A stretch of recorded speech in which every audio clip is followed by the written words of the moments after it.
This week in the podcast for new all-age comics for the week of November 11th, Archie, Goosebumps, Teen Titans Go, Power Rangers, The Magnificent Miss Marvel, and more. Thanks for checking it out. This is Trey with Daddy Mojo talking about the new all-age comic books for the week of November 11th, 2020. What's up with New Comic Book Day? New Comic Book Day is every Wednesday of every week. Fancy that, except that unless you're a DC comic, then you get birthed on Tuesday. Recap, if you're a DC comic, then come out Tuesday. Everybody else, see you Wednesday. The way that works is kind of weird, and in all-age comic books, there really isn't much in the DC universe that is appropriate for the all-age audience, except for this week. There is one coming out, and it's really cool because it's a graphic novel from a comic book that was awesome, but they stopped it. They are producing some graphic novels. We'll get to that in just a moment. First up is this one. It's the perennial Archie.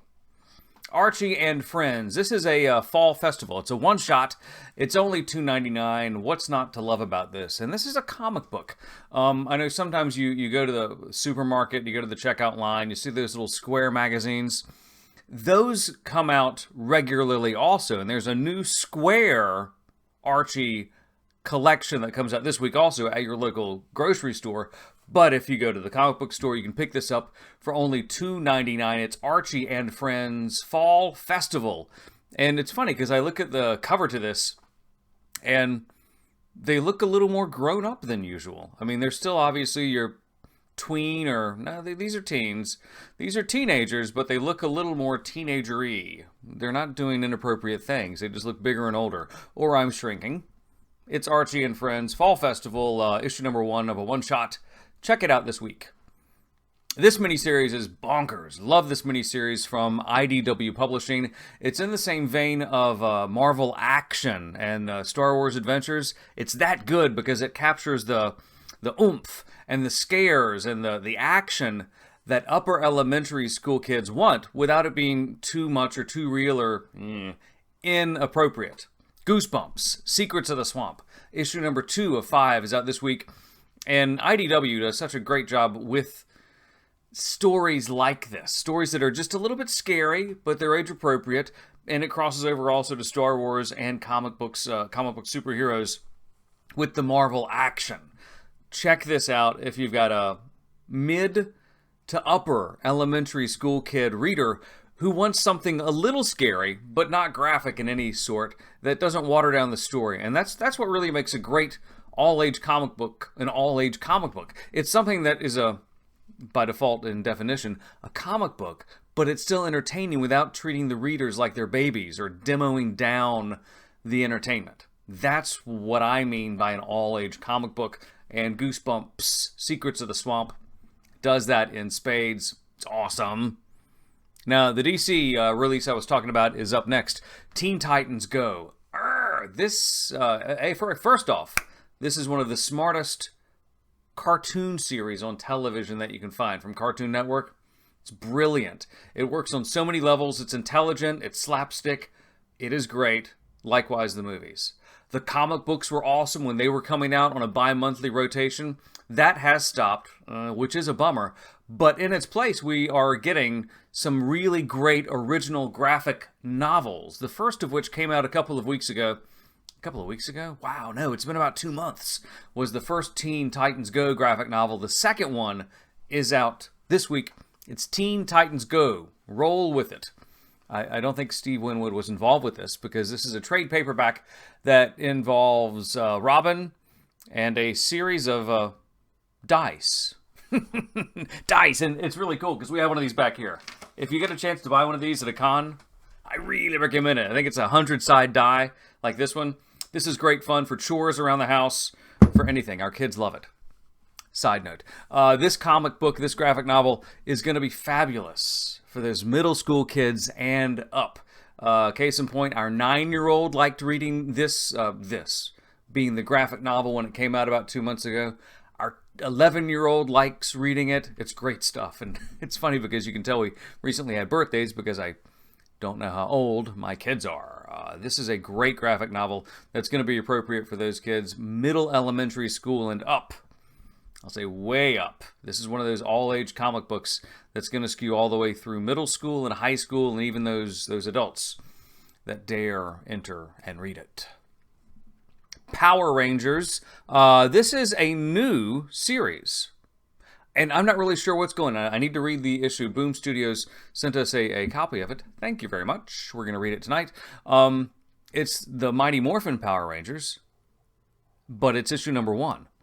It's a new series, a new team, and it's a fresh start, because the Power Rangers, in my estimation, they've always gotten kind of a bad rap, and I think that's obviously just because of the quality of the import show from back in the day. It's kind of like the rebranding of Godzilla. Godzilla has a great story to tell, but in the minds of some American viewers and some American audiences, it's always going to be the schlocky special effects, the hammy action, and I guess the cultural uniqueness that in Japan, Godzilla is jamming, but outside of that, it's more of a niche cult thing.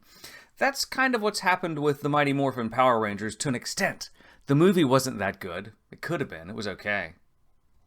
This comic book could be the start of that rebranding. It's a little more action and a little bit of a demo up. And I kind of grimace, smile, grin right now because our 9-year-old has started watching Power Rangers on Netflix now. And it's interesting watching it because it's definitely for kids. The 11-year-old can see the quality difference, and he says, the special effects in this show are not very good, Daddy. And I say, I know, but it's not really meant for you. It's meant for kids who are 8 and up. This comic book is going to skew just a little bit older. I'll say 9 and up, but it's going to be at a more mature level. Check it out. It's Power Rangers issue number 1, and it's the brand new story, brand new team from Boom Studios, out this week. In the same vein, those kids 9 and up, this is a great ongoing Marvel Comics superhero series that is really fun, and it's just slightly left of center. Magnificent Miss Marvel, and by just left of center, what I mean is it's a superhero that flies just under radar. It's not a Superman or a Batman or one of the big 3 or whatever that you know who they are. This is a little bit different, a little bit weird, a little bit unique. That's going to make those reluctant readers say, you know what? I don't really want a superhero in tights kind of story, but I like the looks of Miss Marvel, and this looks pretty cool. And it is fun. And they've got this massive story going on in Marvel Comics right now in the teen superheroes. A lot of their teen superheroes. The ongoing storyline is called Outlawed. I'm not really familiar with it, but I do like the Magnificent Miss Marvel comic book. So we'll dive into it this time and see how we do. This comic book is going to be great for kids, again, age 9 and up, with a bit of a soft touch for the girl readers, just because Magnificent Marvel is herself a young woman. But it's not going to be specifically for girls, and that's one of the great things about this series. Yeah, it's a female superhero, but it's not just for girls. Much the way that, hey, you know what? You girls, you can read Batman, Superman, you can read anything. Go for it. Next up. Now, this is a comic book. We hesitated. We didn't think that our kids would like it, per se, just because we didn't think it was appropriate for a while. But it's funny, as your kids get older, you realize, no, it's appropriate. You're just being a weird parent, and you may be being a little bit overprotective. I mean, I look at the mirror when I say that to myself also, because I didn't think Spider-Man was appropriate for our kids for a while. But it is. And likewise this. Teenage Mutant Ninja Turtles. This is issue 111. If you're in 4th grade and up, this is going to be a great series for you. And the reason I was a little hesitant is because, you know, when I looked at it and it's a little dark and it's a little violent for a 2nd or a 3rd grader. But you know what? By the time those kids hit 4th grade, this is perfect for them. It's a little more realistic than the campy movies from the 90s. And it's a whole lot better than the recent slate of TMNT movies. And it's classic. Kids know these characters. They do. So why not get the comic book? It's going to be great for those kids who are in the 4th grade and up. I'll even say way up. Because, again, from IDW Publishing, they've got some magic button on that upper elementary and up action series where they can just create things, and it works for those younger ages and all the way up. So keep doing what you're doing. for those middle school kids, check this out. I love this show on Netflix. I love these hardcover books, and I wish that Luke Pearson, that's his name. I wish he would produce more books, but I understand the quality and the love and the work that goes into Hilda, because those books, if you've never looked at the graphic novels, they're so worth checking out. Or you may have seen the show on Netflix, which is awesome. It's beautiful, it's weird, it's lovingly crafted, tells a great story. The graphic novels are like this, and this is a novel. It's a softcover novel, Hilda and the Time Worm. It's a Netflix tie-in. So hopefully that means that the second series from Netflix will be releasing soon. Just the other day, our 11-year-old said, hey, what's up with Hilda and the next season on Netflix? And I love it that our 11-year-old is really in tune with the release schedule for certain properties and certain books. So I guess if you're a creator out there and you think kids don't really notice or they don't keep track of it in today's online digital world, they do. And our 11-year-old is proof of that. This is it's not a graphic novel, it's a novel. It's just a softcover novel, so it's a whole lot of reading.